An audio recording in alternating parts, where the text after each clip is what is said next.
Hi everyone, welcome to the HBT maths education. मेरा नाम वीरेंद्र पटेल है और आज हम चैप्टर स्टार्ट करने वाले हैं पॉलिनोमियल्स। पॉलिनोमियल्स बहुत ही इंपॉर्टेंट चैप्टर है और ये चैप्टर हर बार आपको नेक्स्ट क्लास में यानी अगली क्लास में मिलने वाला है। नाइन्थ क्लास में इसकी स्टार्टिंग है। नाइन्थ क्लास से हम लोग इसको पढ़ने वाले हैं। नाइन्थ क्लास के बाद जब हायर क्लास में आप जब जाएंगे तो कम से कम इसका जो यूज़ है वो 25% या फर्स्ट ईयर क्लास में जब जाएंगे तो 10% या इसका मतलब आगे की क्लासेस में आपका यूज़ होने वाला है। ठीक है, तो सबसे पहले सबसे इम्पॉर्टेंट टॉपिक है, इस पर क्वेश्चन बहुत पूछे जाते हैं काफ़ी ज़्यादा, तो हम लोग इसको स्टार्ट करने वाले हैं। और इसका हिंदी नेम जो होता है, आज हम हिंदी में भी बात करेंगे दो चार बातें। तो पॉलिनोमियल्स को हिंदी में बहुपद कहते हैं। ठीक, तो सबसे पहली बात ये हम लोग जानते हैं कि पॉलिनोमियल्स होता क्या है। पॉलिनोमियल्स को होता है, सबसे पहले पॉलिनोमियल्स में एक चीज़ यूज़ होती है कांस्टेंट। कांस्टेंट यूज़ होता है। कांस्टेंट का मतलब होता है ऐसा नंबर जो फिक्स्ड हो। वेरिएबल होता है, वेरिएबल बदल सकता है, वेरिएबल चेंज हो सकता है, लेकिन जो कांस्टेंट होता है कांस्टेंट फिक्स्ड होता है। तो फिक्स्ड नंबर क्या क्या हो सकते हैं, जैसे हम अगर बात करें कांस्टेंट की, तो सबसे पहले इसमें एक टर्म है कांस्टेंट। तो कांस्टेंट को सबसे पहले समझते हैं। कांस्टेंट क्या होता है? कांस्टेंट होता है आपका, कांस्टेंट की बात करें तो कांस्टेंट क्या होता है, कांस्टेंट क्या क्या हो सकता है, ये हम देखें। कांस्टेंट आपका 2 हो सकता है, 3 हो सकता है, 4 हो सकता है, यहाँ पर -1 हो सकता है। अब जैसे कांस्टेंट ABCD आ गया तो वो भी एक कांस्टेंट है, वो भी कांस्टेंट है। ठीक है, अगर यहाँ पर 1/2 फ्रैक्शन नंबर में कोई आ गया, ये भी कांस्टेंट है। ठीक है, ETC मतलब एक्सेट्रा, इतने सारे कांस्टेंट हो सकते हैं। अगर आप कोई टर्म लेना चाहते हैं A, B, C and D, ये भी आपके क्या हो जाएंगे, कांस्टेंट हो जाएंगे। ये बात इतनी बात आपको समझ में आई होगी। हम कांस्टेंट की बात करें सबसे पहले। ठीक, कांस्टेंट की बात कर रहे हैं। अब इसमें एक बात और समझेंगे हम लोग। कांस्टेंट क्या है? जैसे फिक्स्ड नंबर, जैसे हम कांस्टेंट का मतलब कोई वर्ड है, जैसे मान लो 2 kg राइस। अगर 2 kg राइस की बात करते हैं तो इसका मतलब 2 kg क्या हो गया, फिक्स्ड हो गया, इसको आप चेंज नहीं कर सकते। ठीक है, अब कांस्टेंट के बाद एक नया वर्ड आता है। अब कांस्टेंट में हम बहुत सारे टर्म और भी आते हैं। इसके बाद हम लोग बात करते हैं, जैसे इसको स्टार्टिंग में और भी हमने एक बात बताई थी, जो भी होगा अगर फिक्स्ड नंबर है तो वो रियल नंबर के बराबर होगा, यानी जितने भी कांस्टेंट होंगे वो सब के सब क्या होंगे, रियल नंबर के बराबर होंगे। यानी ये किसको बिलोंग करेंगे, रियल नंबर को बिलोंग करेंगे। ठीक है, कांस्टेंट्स किसको बिलोंग करेंगे, रियल नंबर को बिलोंग करेंगे। ठीक, इसके बाद नया वर्ड आपका आता है वेरिएबल। हम लोग वेरिएबल को समझते हैं, वेरिएबल क्या होता है। तो वेरिएबल देखिए, वेरिएबल को हिंदी में बोलते हैं, इसको हिंदी में बोलते हैं अचर। क्या बोलते हैं? अचर बोलते हैं। और इंग्लिश में अब अगला टर्म आता है वेरिएबल। वेरिएबल क्या होता है? वेरिएबल इसको हिंदी में चर बोलते हैं। ठीक है, चर और अचर। ठीक, वेरिएबल क्या क्या हो सकता है? वेरिएबल ऐसे टर्म हो सकते हैं, वेरिएबल का मतलब होता है XY। जैसे मान लो हमने XY ले लिया, T ले लिया, UV ले लिया, ये सारे टर्म ETC मतलब बहुत ETC मतलब एक्सेट्रा, ऐसे इतने सारे टर्म आपके हो सकते हैं। ठीक है, तो ये क्या हो जाता है, ये वेरिएबल हो जाता है। वेरिएबल का मतलब होता है जिसकी वैल्यू फिक्स नहीं है, चेंज हो सकती है। जिसकी वैल्यू फिक्स नहीं है, चेंज हो सकती है। ठीक, ये आपके वेरिएबल हो गए। वेरिएबल के बाद एक नया टर्म और आता है कि भाई टर्म कैसे बनता है। तो टर्म की बात हम जब करेंगे, टर्म्स कैसे बनते हैं, तो टर्म्स भैया बनते हैं, हम अगर टर्म की बात करें तो सबसे पहले टर्म आपका देखा जाएगा तो यहाँ पे कांस्टेंट लिखेंगे, कांस्टेंट और into variable, constant into variable. अगर कांस्टेंट और वेरिएबल को मल्टीप्लाई कर दें, कांस्टेंट और वेरिएबल को मल्टीप्लाई कर दें तो क्या बन जाएगा आपका, वो टर्म बन जाएगा। ठीक है, कांस्टेंट और वेरिएबल को मल्टीप्लाई कर दें तो टर्म बन जाएगा। देखिए कैसे, कांस्टेंट आप ले सकते हो 2, तो वेरिएबल क्या है x, 2x, 3x। ये एग्जाम्पल हैं, हम आपको एग्जाम्पल दे रहे हैं। ठीक है, ये एग्जाम्पल हैं। 2x हो गया, 3x हो गया, यहाँ पर 4x हो गया। अब मान लो यहाँ पर हम कुछ और लिखना चाहें, जैसे आपके ये सारे, ये कितने क्या दे रखे हैं, ये आपके दे रखे हैं, ये वेरिएबल हैं। कांस्टेंट क्या क्या है, कुछ और लिख लेते हैं। मान लो यहाँ हमने AY लिख लिया, लेकिन हम जब क्वेश्चन सॉल्व करेंगे तो यहाँ पर केवल और केवल वेरिएबल हम x इस्तेमाल करेंगे। अगर कोई नया कांस्टेंट आता है या नया वेरिएबल आता तो उसके लिए हम अलग से आपको क्वेश्चन बताएंगे, लेकिन फिलहाल हम जो सॉल्व करेंगे, जो लेकर चलेंगे वो x लेकर चलेंगे। ठीक है, यहाँ पर AY भी हो सकता है, तो इसको क्या बोला जाएगा, इसको टर्म बोला जाएगा।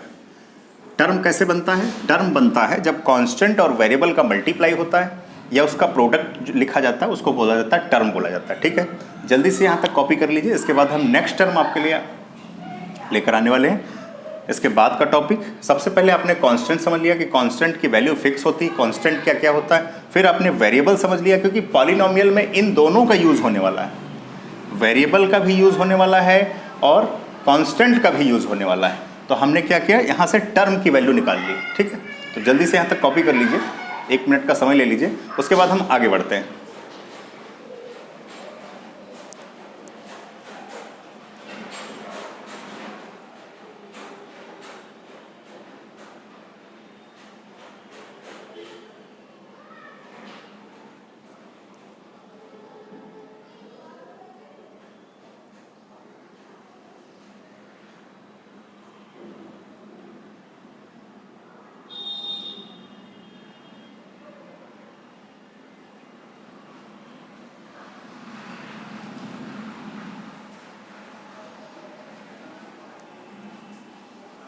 ठीक है, चलिए आगे बढ़ते हैं।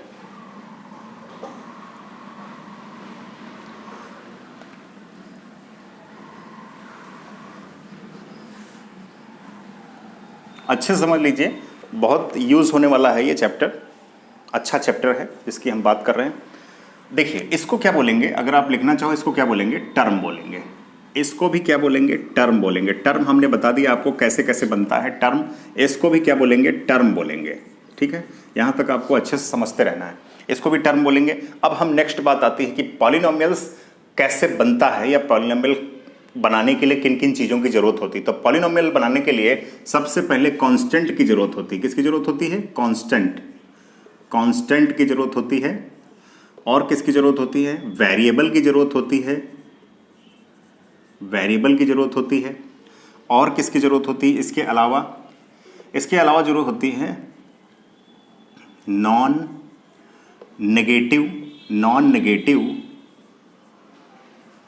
इंटीजर की। नॉन नेगेटिव इंटीजर आप जानते हैं, पॉजिटिव इंटीजर की बात कर रहे हैं, इंटीजर की जरूरत होती है। इतने सारी चीज़ों की जरूरत होती है।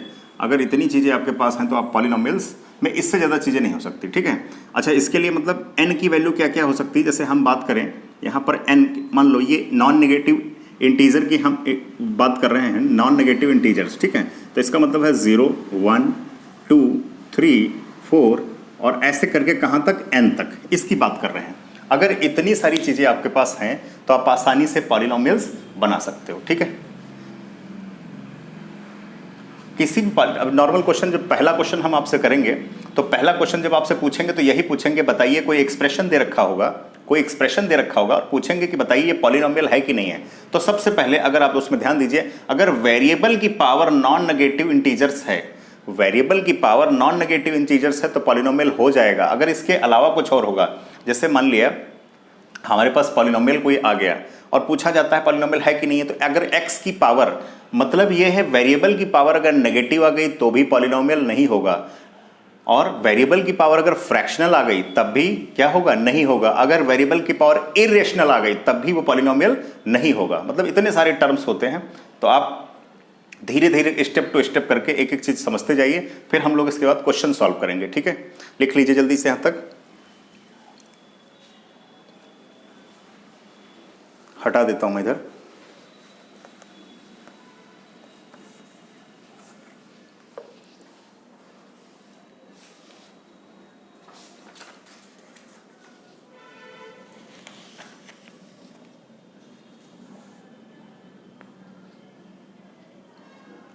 चलिए, अब हम लिखेंगे जनरल एक्सप्रेशन ऑफ पॉलिनोमियल्स।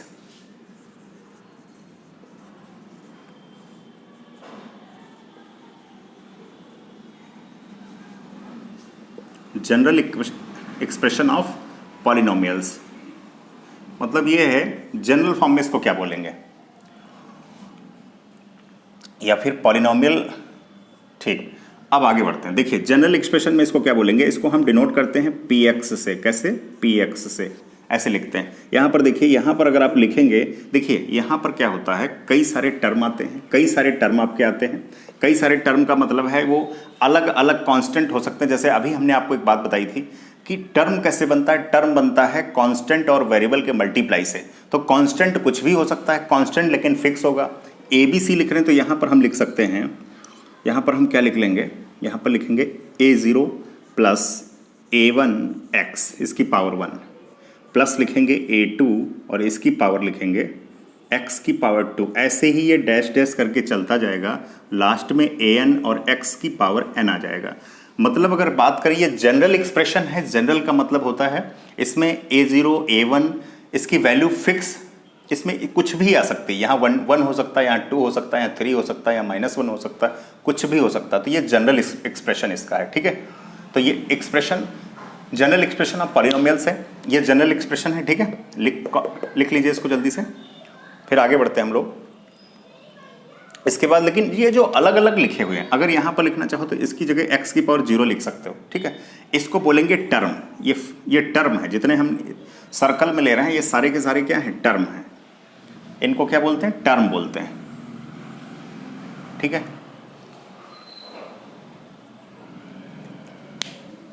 अच्छा, अब हम डिसाइड करते हैं क्लासिफिकेशन ऑफ पॉलिनोमियल्स। जल्दी से इसको नोट कर लीजिए, यहाँ तक अगली हेडिंग रहेगी क्लासिफिकेशन ऑफ पॉलिनोमियल्स। पॉलिनोमियल्स को हम लोग उसका क्लासिफिकेशन करेंगे दो टाइप से, एक तो नंबर ऑफ टर्म के हिसाब से और दूसरा डिग्री के बेसिस पे करेंगे। तो सबसे पहले नंबर ऑफ टर्म के हिसाब से करेंगे।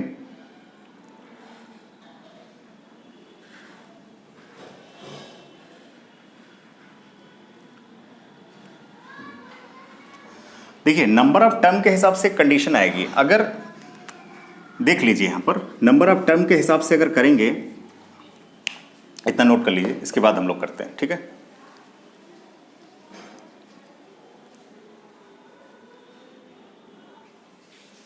चलिए, क्लासिफिकेशन ऑफ पॉलिनोमियल्स देखिए। क्लासिफिकेशन ऑफ पॉलिनोमियल्स क्या है, हमने सबसे पहले हम देखेंगे on the basis of degree पे। डिग्री पे बेसिस क्या है, जैसे अगर 0 डिग्री है, 0 डिग्री का मतलब जो x की मैक्सिमम पावर होती है, जो x की हाईएस्ट, जैसे हम इस पॉलिनोमियल की बात करें, इसकी बात करेंगे, x की हाईएस्ट डिग्री इसमें 1 है। तो अगर x की जो हाईएस्ट पावर होगी उसको डिग्री बोला जाता है। x की जो हाईएस्ट पावर होगी उसको क्या बोला जाता है, डिग्री बोला जाता है, ठीक है। जैसे हम कोई भी लिख रहे हैं, मान लो हमने लिखा है यहाँ पर x+2, इसमें हाईएस्ट पावर कितनी है, x की 1 है। अगर x की हाईएस्ट पावर 1 है तो उसको क्या बोला जाएगा, डिग्री बोला जाएगा। तो और अगर यहाँ पर हम लिख दें, जैसे मान लो x² + 3x + 2, अगर ऐसा लिख दिया, x की यहाँ पर x की पावर कितनी है, 1 है। अगर यहाँ पर x की पावर 1 है, यहाँ पर 2 है, तो x की हाईएस्ट पावर कितनी हुई, वो 2 है। अगर x की हाईएस्ट पावर 2 है तो इस पॉलिनोमियल की डिग्री कितनी हो जाएगी, वो भी 2 हो जाएगी। हाईएस्ट पावर को डिग्री बोला जाता है, ठीक है। सबसे पहले हम बात करेंगे on the basis of degree पे। तो अगर 0 डिग्री है तो उसको कांस्टेंट पॉलिनोमियल में कुछ भी हो सकता है। आप सिंगल a लिख दो या सिंगल b लिख दो, कुछ भी लिख सकते हो, ठीक है। अदरवाइज अगर डिग्री 1 है, अगर डिग्री वहां पर 1 है, देखिए ये a और b हमने कांस्टेंट लिए हैं। और यहां पर एक बात और समझाना चाहेंगे कि a ≠ 0, अगर a 0 हो गया तो ये कांस्टेंट पॉलिनोमियल हो जाएगा, ना कि लीनियर पॉलिनोमियल रहने के लिए x की पावर कितनी होनी चाहिए, 1 होनी चाहिए, तो 1 डिग्री की बोली जाएगी। अगर x की हाईएस्ट पावर, देखिए यहां पर 1 है, अगर x की हाईएस्ट पावर 2 है तो उसको 2 डिग्री क्वाड्रेटिक पॉलिनोमियल बोला जाएगा। अगर 2 डिग्री है तो उसको क्वाड्रेटिक पॉलिनोमियल बोला जाएगा। अगर x की हाईएस्ट पावर 3 है, यानी वेरिएबल x क्या होता है, वेरिएबल की हाईएस्ट पावर अगर 3 है तो उसको 3 डिग्री क्यूबिक पॉलिनोमियल बोला जाता है। अगर डिग्री 3 है तो उसको क्यूबिक पॉलिनोमियल बोला जाता है, ठीक। तो ये तो हो गया क्लासिफिकेशन किसके हिसाब से, डिग्री के हिसाब से, ठीक है। किसके हिसाब से हो गया, डिग्री के हिसाब से। आप समझ पा रहे हैं इस बात को, ये डिग्री के हिसाब। अगर 1 डिग्री होगा तो लीनियर पॉलिनोमियल, अगर 2 डिग्री होगा तो क्वाड्रेटिक पॉलिनोमियल, अगर 3 डिग्री होगा तो क्यूबिक पॉलिनोमियल, ठीक है। क्यूबिक पॉलिनोमियल हो जाएगी। यहाँ पर 2 बार लिख गया है पॉलिनोमियल, ठीक है, कोई दिक्कत नहीं उससे, इसको हटा देता हूँ मैं। क्यूबिक पॉलिनोमियल हो जाएगी, ठीक है। आप समझ पा रहे होंगे इसके हिसाब से। अब इसके बाद थोड़ा सा और यहाँ पर हम चेंज करेंगे, किसके हिसाब से, basis of number of term के हिसाब से। टर्म अभी आप पढ़ चुके हो, टर्म क्या होता है, टर्म को हिंदी में पद कहते हैं, ठीक है। टर्म कैसे बनता है, कांस्टेंट और वेरिएबल को जब हम मल्टीप्लाई कराते हैं, जब उसका प्रोडक्ट लिखते हैं तो आपका टर्म बनता है, ठीक है। आपने इसको जल्दी से कॉपी कर लीजिए, फिर इसके बाद हम लोग बढ़ते हैं किसके हिसाब से, on the basis of term के हिसाब से हम लोग पॉलिनोमियल का क्लासिफिकेशन करेंगे, ठीक है। जल्दी से कॉपी कर लीजिए।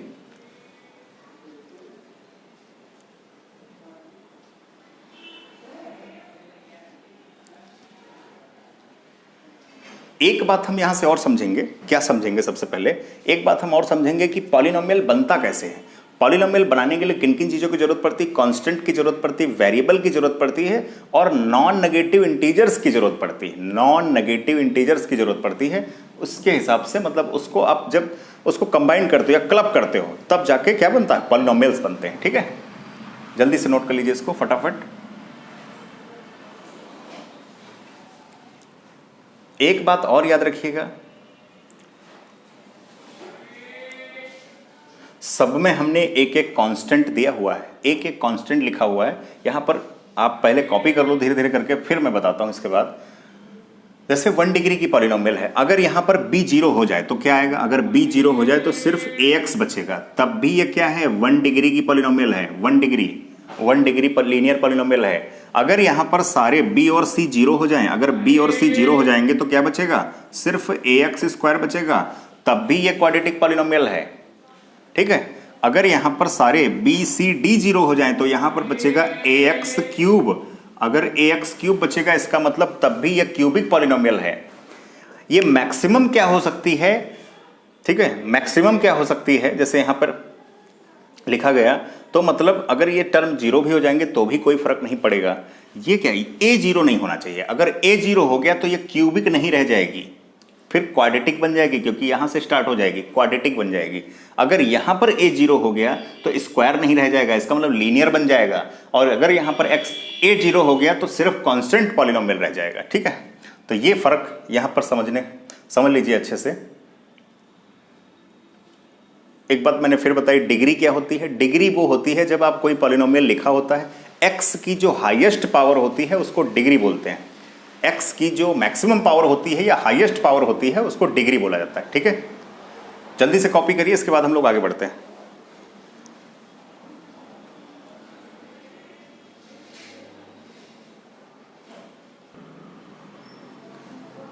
चलिए आगे बढ़ते हैं, इसको हटा देता हूं मैं।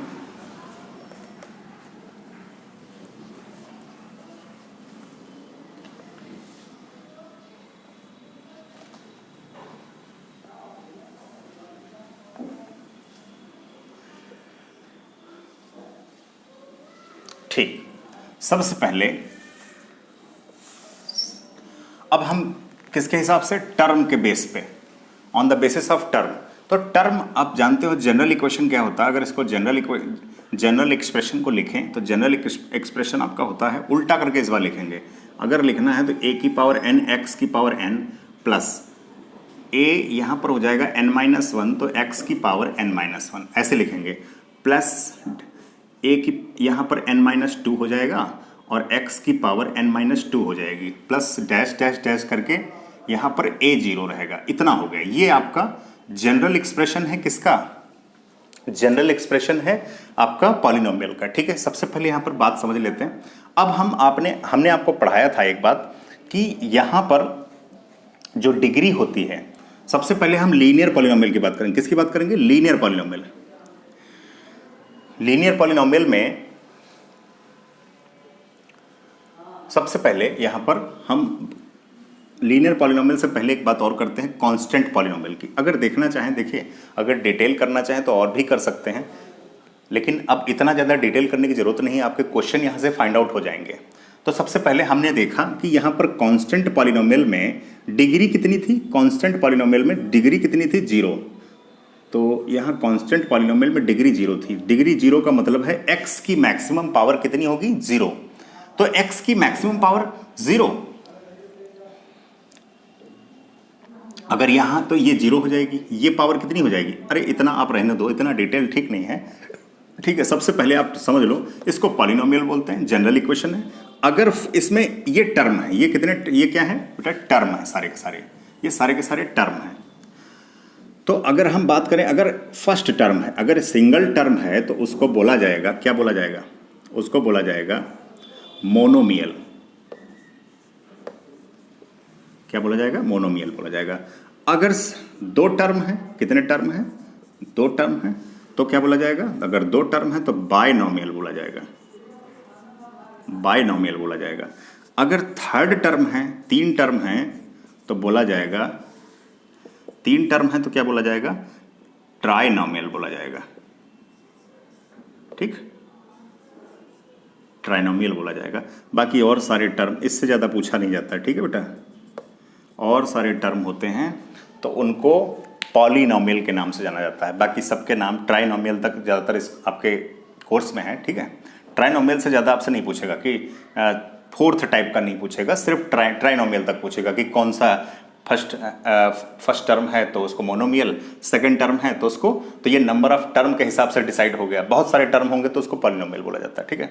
तो ये यहाँ पर अगर 2 टर्म है तो क्या बोला जाएगा, बाइनोमियल बोला जाएगा। 3rd टर्म है तो क्या बोला जाएगा, ट्राइनोमियल। और इससे ज़्यादा आपके कोर्स में नहीं है, इससे ज़्यादा आपसे पूछेगा नहीं। कोर्स में तो बहुत सारे टर्म दे रखे हैं लेकिन आपसे पूछेगा नहीं। पूछेगा कहाँ तक, ट्राइनोमियल तक पूछेगा, तो हम लोग यहीं तक करेंगे, ठीक है। अच्छा, वो जो बात हम आपसे डीप बात बताना चाह रहे थे, वो क्या बताना चाह रहे थे, एक बार डिसाइड कर लेते हैं। देखो, सबसे पहले आपको बता दें कि अगर आप यहाँ पर, जैसे आपने अभी एक डिसीजन लिया, यहाँ पे आप डिग्री पढ़ रहे थे, जैसे आपकी 0 डिग्री थी, कितनी डिग्री थी, 0 डिग्री। अब बता देते हैं, बस 5 मिनट का समय लगेगा। 0 डिग्री अगर है, अच्छा, डिग्री का मतलब होता है x की पावर, 0 डिग्री का मतलब होता है पावर, x की पावर की मैक्सिमम पावर होगी तभी तो ये बोला, इसको कांस्टेंट पॉलिनोमियल बोलते हैं। तो अब यहां से मुझे एक बात बताओ, अगर आप मैक्सिमम पावर तो n है, इन सब में, इस जनरल एक्सप्रेशन में, जनरल पॉलिनोमियल में अगर बात करें तो x की मैक्सिमम पावर तो यही है n, बाकी तो सब -1 -2। तो अगर हम इसकी जगह 0 रख दें तो पावर 0 तो ये 1 बन जाएगा, है ना। देखो, सबसे पहले क्या बन जाएगा, 1 बन जाएगा। अब इसकी पावर, दुनिया में किसी की पावर, किसी की भी पावर अगर 0 हो तो उसकी वैल्यू है, यानी ये बन जाएगा, ये अगर आप यहाँ पर ये x और यहाँ पर क्या आ जाएगा, देखो ये an बचेगा और यहाँ पर इसकी पावर आपने 0 रख दी, ठीक है। इसकी पावर आपने क्या रख दी, 0 रख दी। अगर आप 0 रखते हो और यहाँ भी आपको 0 रखनी पड़ेगी, n की जगह, जहाँ जहाँ n है हर सबकी जगह क्या रख दोगे, 0 रख दोगे, तो x की पावर -1 हो जाएगी। -1 का मतलब आप समझते हो, -1 का मतलब माइनस में जो टर्म आएंगे वो पॉलिनोमियल नहीं होंगे। तो इसका मतलब यहाँ पर सिंपल क्या आएगा, बोलिए जल्दी से। जैसे ही आप रखेंगे तुरंत क्या हो जाएगा, सिर्फ कांस्टेंट टर्म आएगा, बाकी कोई टर्म नहीं आएगा, सिर्फ और सिर्फ कांस्टेंट टर्म आएगा।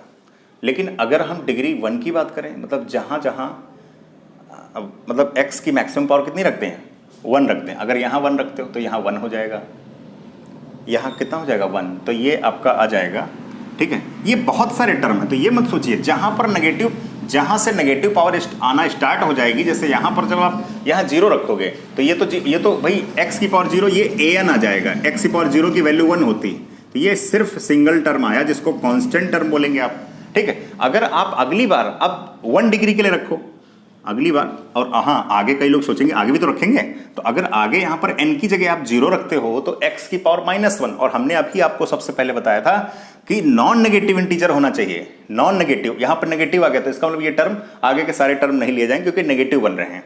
ये जनरल है, जो इस जनरल इक्वेशन है, जो यूज वाला होगा वही हम लिखेंगे। अब यहाँ पर आता है 1 डिग्री, अगर 1 डिग्री हो तो क्या बनेगा, 1 डिग्री अगर आ जाए तो क्या बनेगा, अगर तो आप मैक्सिमम पावर को क्या बनाओगे, 1। तो देखो जरा, यहाँ पर ये हो जाएगा px, यहाँ पर क्या हो जाएगा an, और x की पावर यहाँ 1 हो जाएगी। आगे रखोगे तो कितना हो जाएगा, 1 - 1, यहाँ n की जगह 1 - 1 0, यानी x की पावर 0 1 हो जाएगी, ये an - 1 आ जाएगा। इसका मतलब ये है, और आगे यहाँ पर नेगेटिव फिर से आ जाएगा, नेगेटिव टर्म को नहीं लेंगे, वो हटा देंगे। तो आपका जो 1 डिग्री वाला आया वो कितना आया, यहाँ पे लिख लेते हैं। 1 डिग्री वाला आया तो ये px करके आया है, यहाँ पे लिखा गया है an x प्लस जो an और an - 1, ये सब, ये दोनों सब कांस्टेंट हैं, ये कांस्टेंट है, मतलब मैक्सिमम पावर आपकी कितनी आई, वो 1 आई, ठीक। टर्म कितने हैं, टर्म 2 है, first term and second term, ठीक है। तो यहाँ तक कंप्लीट हो गया। आप आगे भी निकाल सकते हैं, जो नेगेटिव पावर जहां पर आ जाएगी उसको हटा देंगे आप, क्योंकि नेगेटिव कभी भी, x की नेगेटिव पावर कभी भी नहीं हो सकती पॉलिनोमियल के हिसाब से। पॉलिनोमियल में, कोई भी किसी पॉलिनोमियल में x की नेगेटिव पावर नहीं हो सकती, ठीक है। तो यहां तक जल्दी से कॉपी करिए, इसके बाद हम लोग आगे कंटिन्यू करते हैं।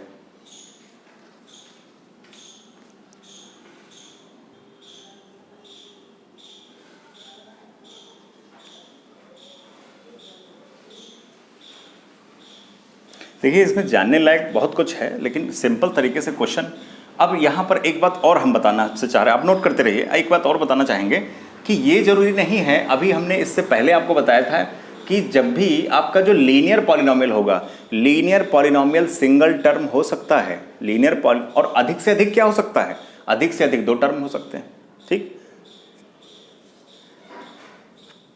अधिक से अधिक वो बाइनोमियल हो सकता है, अधिक से अधिक बाइनोमियल हो सकता है, और अगर सिंगल टर्म है तो डिग्री 1 ही रहेगी, सिंगल टर्म है तब भी वो मोनोमियल हो सकता है, मिनिमम क्या हो सकता है, मोनोमियल हो सकता है। ठीक है,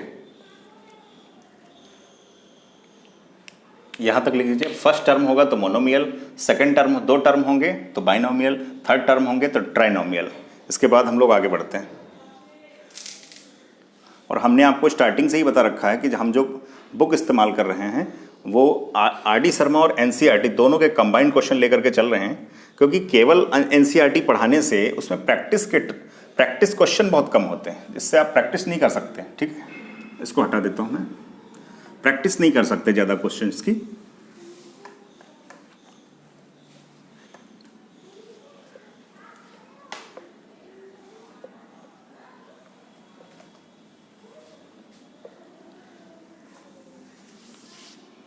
चलिए आगे बढ़ते हैं। हमारा फर्स्ट क्वेश्चन है, एक्सरसाइज ले रहे हैं हम लोग, चैप्टर नंबर 5 है, चैप्टर नंबर ये कौन सा है, 5 है, एक्सरसाइज आपकी 5.1। ठीक, फर्स्ट क्वेश्चन क्या है, फर्स्ट क्वेश्चन आपको दिया गया है, विच of the following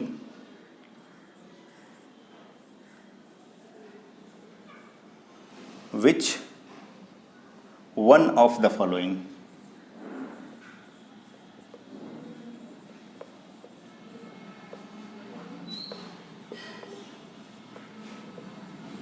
which one of the following is not a polynomial?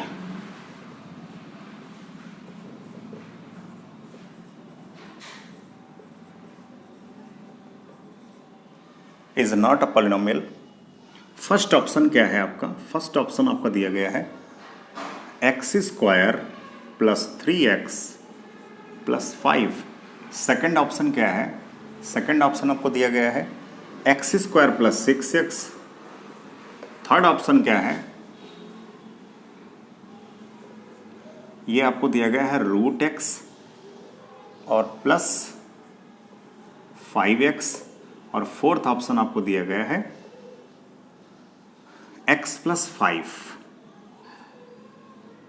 ऐसा कुछ दे रखा है। ठीक है, ये पहला क्वेश्चन आप लोग देखिए, इसमें हमको डिसाइड करना कि बताइए पॉलिनोमियल है कि नहीं है, ये आपको पता करना है। ठीक है, सिंपल सा क्वेश्चन है, कुछ नहीं करना है इसमें।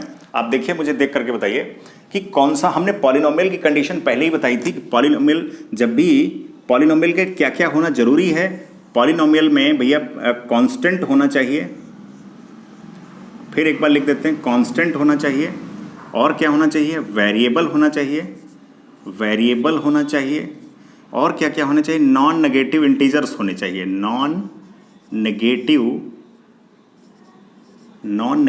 इंटीजर्स। मतलब ये है कि नॉन नेगेटिव 0, 1, 2, 3, 4 डैश डैश करके ऐसे होने चाहिए, इतनी सारी चीज़ें होनी चाहिए। मतलब आपने इसमें कोई नेगेटिव नंबर नहीं देखा, या फिर अगर कहीं पर जैसे आप कोई वर्ड इस्तेमाल करते हो, ये तो पावर पॉजिटिव है, ये तो पॉलिनोमियल होने के लिए, अगर पॉलिनोमियल है तो ऐसा दिखना चाहिए। कांस्टेंट, देखो कांस्टेंट हैं कई सारे दे रखे हैं, कांस्टेंट होना चाहिए, वेरिएबल होना चाहिए, ये जो लिखे हुए हैं ये नंबर क्या है, ये कांस्टेंट हैं। कांस्टेंट और वेरिएबल का जो प्रोडक्ट होता है उसी को टर्म बोला जाता है। और नॉन नेगेटिव इंटीजर्स होनी चाहिए, यानी कि जो x की पावर है वो कैसी होनी चाहिए, नॉन नेगेटिव होनी चाहिए, नेगेटिव नहीं होनी चाहिए। तो पॉलिनोमियल होने के लिए और नहीं होने के लिए नॉट पॉलिनोमियल। अगर पॉलिनोमियल नहीं है तो क्या क्या, अगर पॉलिनोमियल नहीं है, अगर नहीं है तो x क्या क्या नहीं होना चाहिए, मतलब ये नहीं होना चाहिए, x की पावर रूट में x नहीं होना चाहिए, x की पावर नेगेटिव नहीं होनी चाहिए, x की पावर ये 2/3 या बाई 3 में फ्रैक्शनल नहीं होनी चाहिए, और x की पावर कैसी नहीं होनी चाहिए, x की पावर डेसिमल में भी नहीं होनी चाहिए। पता लगा डेसिमल में भी दे रखा। अगर ये सब है, ये सब है तो पॉलिनोमियल नहीं होगा। इसका मतलब है, इस √x का मतलब है पावर हाफ। √x का मतलब क्या होता है, पावर हाफ। तो इसका मतलब है कि पावर कैसी, इस टाइप की पावर दिखनी चाहिए, 0 1 2 3 4, लेकिन अगर कुछ ऐसा आता है तो इसका मतलब पॉलिनोमियल नहीं होगा। तो आंसर आपका कौन सा सही होगा, कह रहा नॉट अ पॉलिनोमियल, तो नॉट अ पॉलिनोमियल, ये थर्ड ऑप्शन आपका राइट हो जाएगा। ठीक है, कौन सा ऑप्शन राइट हो जाएगा, थर्ड ऑप्शन राइट हो जाएगा। जल्दी से कॉपी कीजिए, इसके बाद हम लोग आगे बढ़ते हैं।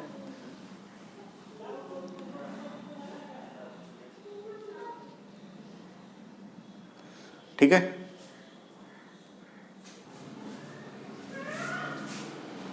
ठीक है, यहां तक फर्स्ट क्वेश्चन आपने राइट कर लिया होगा, सबसे आसान क्वेश्चन है। अब इसके बाद हम लोग बढ़ते हैं आगे, क्वेश्चन नंबर 2। उसमें भी दिया है, इसमें आपको चेक करना, विच of the following expression is not a polynomial. जितने दे रखे हैं कह रहा है पॉलिनोमियल नहीं है, इसको हटा देते हैं। ठीक है, आपने राइट कर लिया होगा।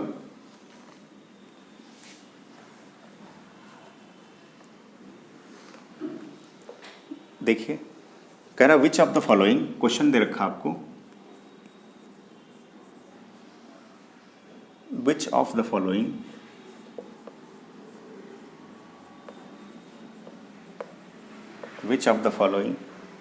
expression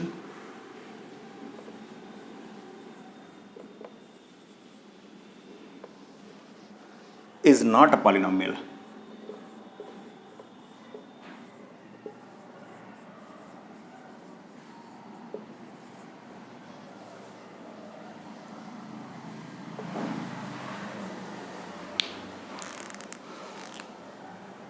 देखिए, सबसे पहला ऑप्शन है x की पावर 5 प्लस 3x और प्लस 5, ये दे रखा। सेकंड ऑप्शन है इसका, सेकंड ऑप्शन आपको क्या दे रखा है, सेकंड ऑप्शन आपको 7 दे रखा है। थर्ड ऑप्शन आपको क्या दे रखा, थर्ड ऑप्शन आपको दे रखा है ये x² प्लस 5x और प्लस 3 अपॉन में क्या दे रखा है, अपॉन अपने आपको 3x प्लस 5 दे रखा है। और डी ऑप्शन आपको दिया है, डी ऑप्शन आपको दे रखा नन ऑफ दीज, यानी एनओटी। एनओटी का मतलब होता है नन ऑफ दीज। आपसे पूछा है कि विच ऑफ द एक्सप्रेशन, ये जितने भी एक्सप्रेशन दे रखे हैं आपसे कह रहा है कौन सा इसमें पॉलिनोमियल नहीं है। तो भैया ये तो पॉलिनोमियल है, इसमें कोई ऐसी पावर दिख रही है, बिल्कुल है, आगे 5 होगा। ये सब मिला के आप अगर देखें तो पावर्स हैं, कांस्टेंट है, वेरिएबल है, सब तो है इसमें। तो ये क्या हो गया, ये भी पॉलिनोमियल है। ये कांस्टेंट है, इसको सिंगल टर्म को क्या बोलते हैं, कांस्टेंट पॉलिनोमियल बोलते हैं, जिसके साथ एक्स वाला टर्म नहीं होता। आगे क्या है, ये नहीं है, क्योंकि इसमें देखिए न्यूमरेटर में पॉलिनोमियल लिखा है, क्वाड्रेटिक पॉलिनोमियल लिखा है, डिनोमिनेटर में लीनियर पॉलिनोमियल लिखा हुआ है। इसका मतलब ये है कि ये रेशनल एक्सप्रेशन हो गया, रेशनल एक्सप्रेशन हो गया। रेशनल एक्सप्रेशन कभी भी पॉलिनोमियल नहीं होता है। तो कौन सा ऑप्शन राइट हो जाएगा, थर्ड ऑप्शन राइट हो जाएगा। ठीक है, कह रहा था कौन सा पॉलिनोमियल नहीं है। जल्दी से राइट करिए क्वेश्चन को, आगे बढ़ते हैं। इसके बाद नोट कर लीजिए फटाफट।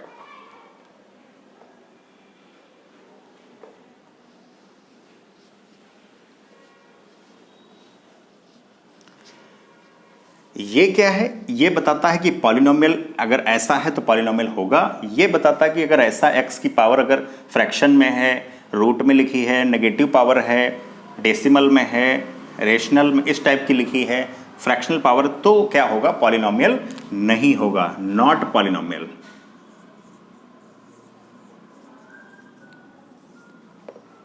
जल्दी से कॉपी कर ले बेटा, आगे बढ़ते हैं। इसके बाद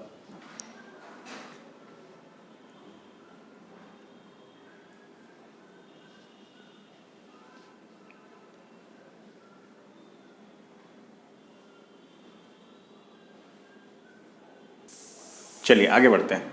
अगला क्वेश्चन देखिए, थर्ड क्वेश्चन है इसका, कह रहा which one of the following is a monomial. हमने आपको क्लासिफिकेशन एक बताया था, टर्म के हिसाब से पॉलिनोमियल का क्वालिफिकेशन, मतलब उसका क्लासिफिकेशन टर्म के हिसाब से, on the basis of term polynomial का क्लासिफिकेशन आपको बताया था, उसके हिसाब से करेंगे। कह रहा मोनोमियल, हमने कहा था जिसमें सिंगल टर्म होगा। टर्म कब गिना जाता है, कैसे टर्म पता चलता है, जब पॉलिनोमियल नहीं, वेरिएबल और कांस्टेंट का जब मल्टीप्लाई करके क्या बनता है, टर्म बनता है। तो सिंगल टर्म होगा, सिंगल टर्म यही है। इसमें देखिए 2 है, ये फर्स्ट टर्म हो गया, सेकंड टर्म हो गया, ये फर्स्ट टर्म हो गया, सेकंड टर्म हो गया।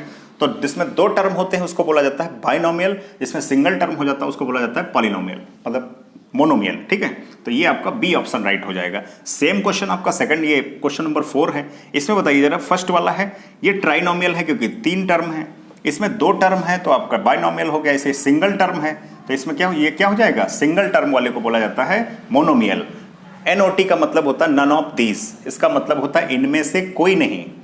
ठीक, तो अगर इनमें से कोई नहीं होता तो इस तरह डी ऑप्शन राइट हो जाता, लेकिन यहां पर कौन सा राइट है, सी ऑप्शन राइट है। ठीक है, जल्दी से कॉपी करिए, इसके बाद आगे के क्वेश्चन हम लोग आगे बढ़ते हैं। क्वेश्चन नंबर 5 और 6 सिंपल क्वेश्चन करा रहे हैं, अभी आप यहां से सीख सकते हैं आसानी से। हमने दो टाइप का आपको बताया क्लासिफिकेशन, एक तो नंबर ऑफ टर्म के बेसिस पे और एक डिग्री के बेसिस पे।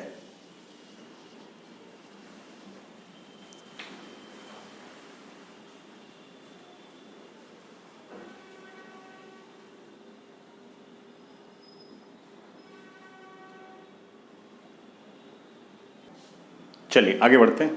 अगला क्वेश्चन नंबर जो आपको दे रखा है, क्वेश्चन नंबर 5 दे रखा है, कोई एक्सरसाइज 5.1 का क्वेश्चन नंबर 5 करा, which one of the following is a binomial. Binomial को हिंदी में बोलते हैं द्विपदी बोलते हैं, मोनोमियल को एक पदी बोलते हैं, इसको द्विपदी बोलते हैं। ठीक है, यानी दो पद, यानी दो टर्म की बात कर रहा है। तो यहां पर बताइए इसमें बाइनोमियल कौन कौन से हैं। एक्स स्क्वायर प्लस 1 पहला टर्म, ये हो गया दूसरा टर्म, पहला टर्म ये हो गया दूसरा टर्म, ये पहला टर्म और ये हो गया दूसरा टर्म। ये तो इसमें तो तीनों सही है। इसका मतलब एक लास्ट में ऑप्शन दे रखा ऑल आर ट्रू, यानी कि सब के सब सही हैं। ठीक है, तो ये आपका ऑप्शन कौन सा राइट हो जाएगा, डी ऑप्शन राइट हो जाएगा। आ जाइए 6 नंबर क्वेश्चन पे, कह रहा है which one of the following is a trinomial. Trinomial है कह रहा है, तो ट्राइनोमियल में आप ध्यान दीजिए, इसमें दो टर्म है, फर्स्ट सेकंड, इसमें आपके 3 टर्म है, बी ऑप्शन राइट हो जाएगा। 1 2 और 3 अलग अलग की बात करें तो यहां पर कितने हो जाएंगे, 3 टर्म हो जाएंगे। ये इसमें भी आपके 2 टर्म है, ये पहला टर्म और ये दूसरा टर्म। इसमें भी 2 टर्म है, ये पहला टर्म हो जाएगा, ये दूसरा टर्म हो जाएगा। ठीक है, तो कौन सा ऑप्शन राइट हो जाएगा, इसमें बी ऑप्शन राइट हो जाएगा और इस सवाल में डी ऑप्शन राइट हो जाएगा। जल्दी से कॉपी करिए, इसके बाद में आगे के क्वेश्चन करते हैं 7 नंबर क्वेश्चन से।